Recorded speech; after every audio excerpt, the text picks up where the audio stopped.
In the 1850s, the Colorado River was a mystery to mankind, flowing through several deep canyons on its way to the Gulf of California. No one had ever conquered this treacherous river, but its seemingly calm demeanor was like a puzzle, intriguing young explorers. In 1869, the first transcontinental railroad was completed, allowing Americans to connect fully with Western America. This railway helped the adventurous access materials and exchange them across the country. Several explorers eagerly jumped on this opportunity and began investigating the country's mysteries. On September 8, 1911, inspired by previous expeditions, the Kolb brothers started their photographic exploration of the Green and Colorado River from Green River, Wyoming. Along the way, they encountered several trying rapids, choppy waves, and hazardous weather, yet they managed to capture both moving and still pictures. They later exchanged their river media at their Southroom studio for over 60 years. Through their photography, the Kolbs showed the world the natural beauty of the Grand Canyon, which struck curiosity in the minds of everyday people.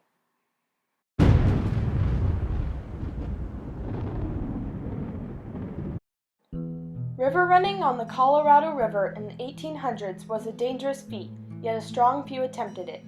In 1869 and 1872, Major John Wesley Powell floated down the Green and Colorado rivers, but had to portage and line many rapids. At this time, river runners used Whitehall-style lake boats, which were built for speed and not for direction. This design caused problems on treacherous rapids of the river. However, in 1897, Nathaniel Galloway created a different technique using small, flat-bottomed boats upturned at both ends for easy maneuvering. With these boats, he devised the idea of turning them upstream, steering from side to side to avoid rocks and waves. Ellsworth Leonardson Kolb was born in 1876 to parents Edward and Ella Kolb in Smithfields, Pennsylvania. Emery Clifford was born just 5 years later, on February 15, 1881. Ellsworth and Emery left home for more adventure, arriving at the Grand Canyon in 1902.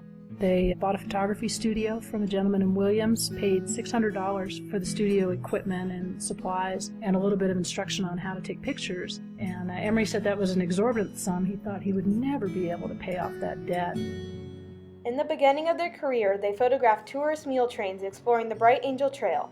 In 1905, Emery married Blanche Bender, and she gave birth to their daughter Edith in 1908. In 1910, Ellsworth presented Emery with the idea of completing a river exploration down the Green and Colorado rivers. Emery agreed, and the brothers decided the focus of their trip should be capturing motion pictures.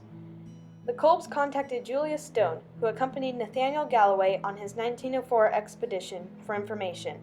Stone helped willingly, sending them blueprints of their boats. On their trip, the brothers planned to use Galloway's technique.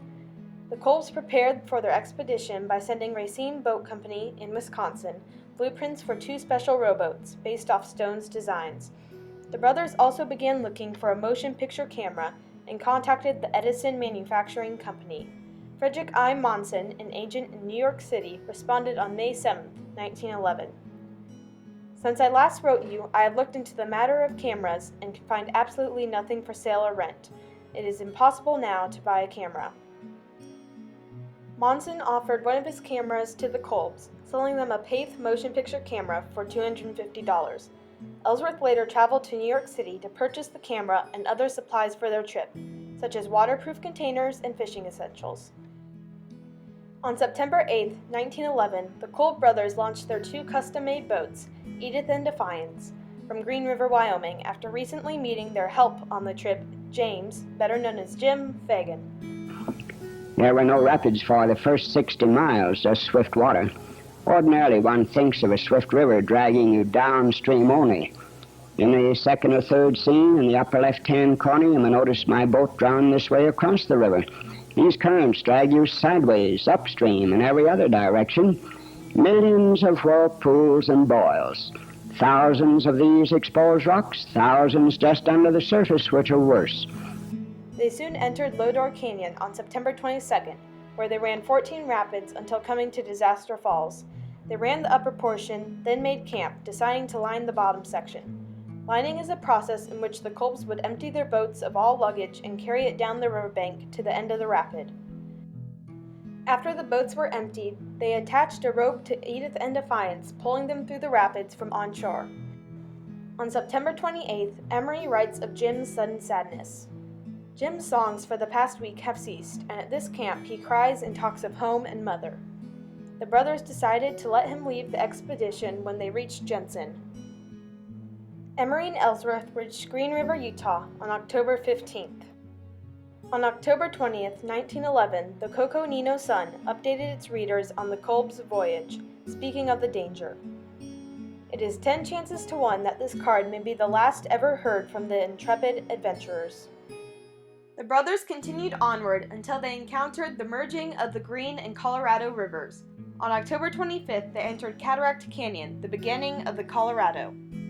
The brothers soon entered the Grand Canyon, and on November 17th, the Kolbs reached Bright Angel Trail. They hiked up and spent 32 days at the rim resting and restocking supplies.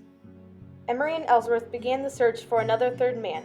They hired Hubert R. Lawson, better known as Bert, a professional river guide for William Wallace Bass. The brothers, along with Lawson, resumed their expedition on December 19th through fresh snow. The threesome came upon a rough rapid on Christmas Eve, which they concluded they could run. Bert headed downstream with rope and life preservers to catch them if needed. Emery and Ellsworth were hung up early on rocks, and Ellsworth was thrown out of defiance.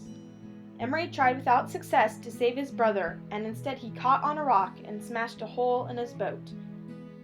I smashed a hole in the side of my boat large enough that I could stand through it. They camped downstream with frozen clothes, burning some of their hard-earned film reels for warmth. They spent Christmas Day repairing Edith and saving all the motion pictures they could, while repairing their equipment, which had become waterlogged. Someone's going to get a little damp here. A little drop here and a little drop there. We wondered if they would ever end. They continued through the Grand Canyon without many incidents, reaching the final gorge before Needles, California on January 15th. On January 18th, the exploration arrived just after noon at their final destination. Emery and Ellsworth had completed their 1,200-mile journey in just 101 days, recording the whole trip in their journals and through photography and film, allowing future generations to access and treasure this accomplishment. Starting in 1912, the Kolb brothers took their photographs and motion pictures on a lecture tour across the United States, gaining press coverage and notoriety and establishing their reputations as photographers. They soon returned to the Grand Canyon and expanded their photography studio in 1915 to include an auditorium, where the brothers showed their Grand Canyon film show daily. Ellsworth decided to leave the Grand Canyon in 1924, moving to the Los Angeles area.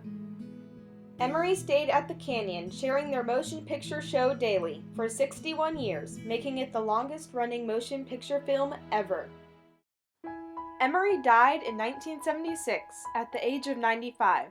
In his time at the canyon, Emery photographed over 3 million tourists, including Herbert Hoover, Franklin Delano Roosevelt, and Albert Einstein. Ellsworth, along with Blanche, had died 16 years earlier. The brothers and Blanche are buried in the Grand Canyon Pioneer Cemetery. The Kolb brothers impacted river running and tourism in the Grand Canyon. In 1964, fewer than 1,000 people total had gone down the river, and by 1972, the total amount had risen to 16,000 people.